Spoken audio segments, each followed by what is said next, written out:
Dedicated to Eastern and Southern Kentucky, this is WYMT Mountain News Weekend Edition. Good evening, I'm Keaton Hall. Folks in Pike County gathered to honor a husband, father, grandfather, friend, and firefighter. WYMT's Jordan Mullins has more from family and friends of the late Randy Courtney and just how much he meant to the community at large.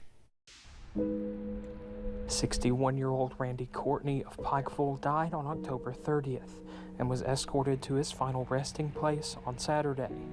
A loving partner, father, grandfather, and friend to many, Courtney was also a lifelong firefighter and dedicated his life to helping others.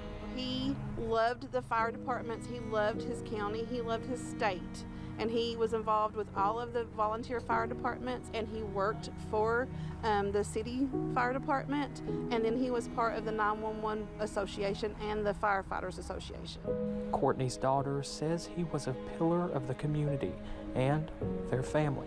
From a father standpoint, he was just amazing. He was there every time I needed him. He was a shoulder to cry on, and that goes for anybody. And fellow first responders say they will miss him dearly. He was a great guy to work with. He would give you the shirt off his back, but he was a super great guy to work with and work for. Ready at a moment's notice to lend a helping hand. He loved everyone, and he loved God, and he wanted to make sure everyone had what they needed. It didn't matter if it was the jacket off of his back or his wife's back. If you needed it, it was done. Leaving behind a legacy that will never be forgotten. In Pikeville, Jordan Mullins, WYMT Mountain News. Courtney was also a fire and rescue instructor for the Kentucky Fire Commission and the former president of the Kentucky Firefighters Association. Courtney's cousin Penny Childers says no one man could ever fill the shoes that he left behind. This Thanksgiving, hundreds of Kentuckians won't have to wonder if they'll have a Thanksgiving meal or not, thanks to God's Pantry food bank.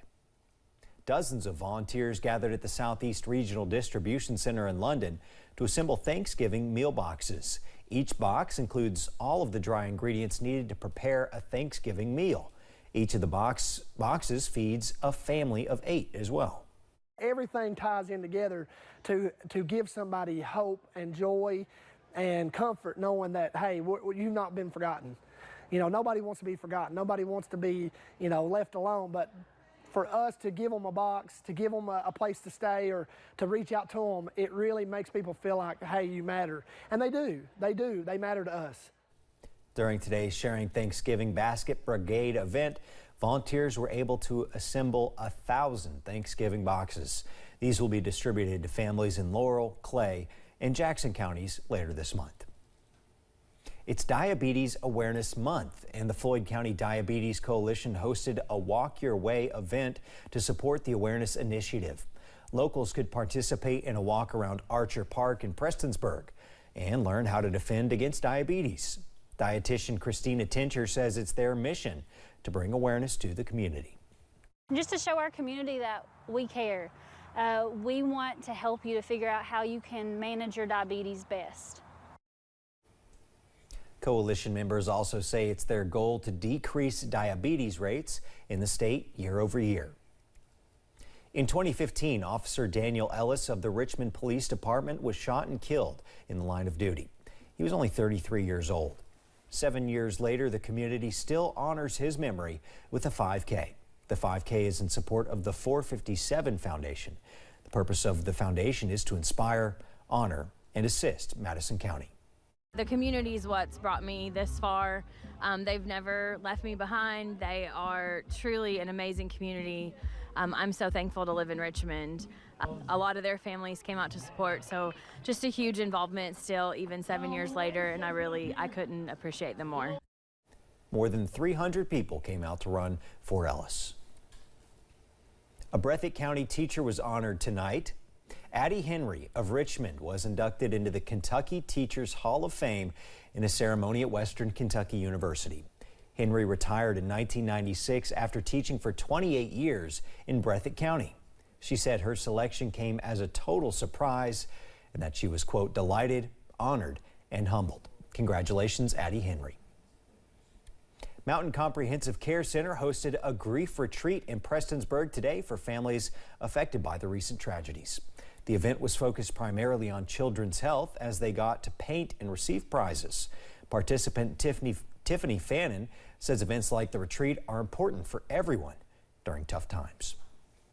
I think we all struggle with loss, and where do we turn to? And so this is just a great event for people to come together with the same, kind of issues, and a safe place to discuss that.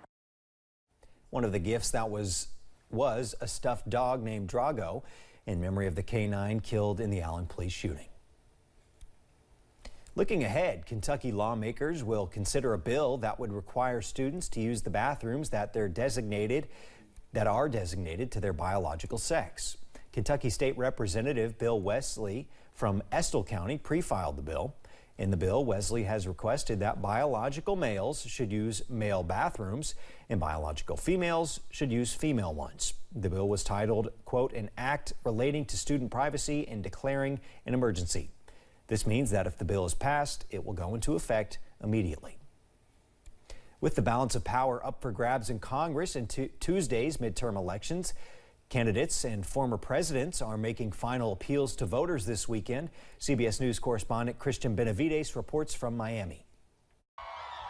It's good to be back in Pennsylvania. Former President Barack Obama slammed Republican Senate nominee Dr. Mehmet Oz in the battleground state of Pennsylvania. If somebody's willing to peddle snake oil to make a buck, then he's probably willing to sell snake oil to get elected. Campaigning in Pittsburgh with Democratic candidate John Fetterman, Mr. Obama warned about the future of abortion rights, Social Security, and democracy. Later, they appeared in Philadelphia with President Biden and Josh Shapiro, the nominee for governor. One of the most important elections in our lifetime. It's going to shape, the outcome's going to shape our country for decades to come. And Dr. Oz rallied in Latrobe, Pennsylvania with former President Donald Trump, who has signaled he's strongly considering a 2024 White House run. If you want to stop the destruction of our country and save the American dream, then this Tuesday you must vote Republican in a giant red wave. Democrats hold a narrow majority in the House and the Senate, but they're worried pressing issues like high inflation and concerns about crime could hurt their chances on Tuesday. What they're doing to this country right now is a shame, and they won't admit it. They want to call all police officers thugs and bullies. Georgia Republican Senate hopeful Herschel Walker is locked in a heated battle with incumbent Democrat Raphael Warnock. Someone lowered the ladder just low enough for me to reach up and grab the ladder and pull myself up. Nationwide, close to 40 million Americans have already cast their ballots in early voting, both by mail and in person. Christian Benavides, CBS News. Georgia election officials say as of Saturday morning, the state's record-breaking early turnout has seen nearly 2.3 million voters casting their ballot during early voting, with 231,000 showing up on Friday alone.